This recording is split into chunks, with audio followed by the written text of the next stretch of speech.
48 நாள் வேல்மாறல் பூஜை பண்ணும்போது இடையில நீங்கள் ஏதோ ஒரு சூழ்நிலைக்காக வெளியூர் போகிறீங்க குடும்பத்தோடு அப்படின்னா நீங்கள் செய்ய வேண்டிய விஷயம் என்ன தெரியுமா?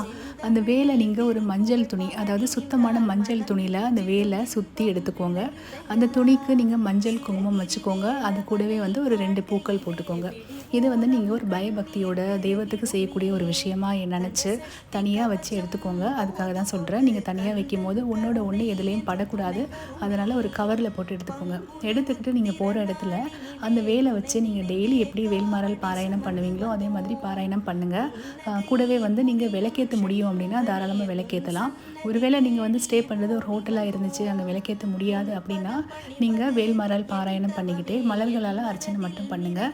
இதே மாதிரி நீங்கள் தொடர்ந்து செஞ்சுக்கிட்டே வாங்க. மறுபடியும் நீங்கள் வீட்டுக்கு வந்ததுக்கப்புறமா நீங்கள் வழக்கம் போல் எப்படி அபிஷேகம் பண்ணுவீங்களோ, அர்ச்சனை பண்ணுவீங்களோ, இந்த மாதிரியான விஷயங்கள் எல்லாமே பண்ணுங்கள். மறக்காமல் எங்கே போனாலும் நெய்வேத்தியம் பிரசாதம் வச்சுருங்க.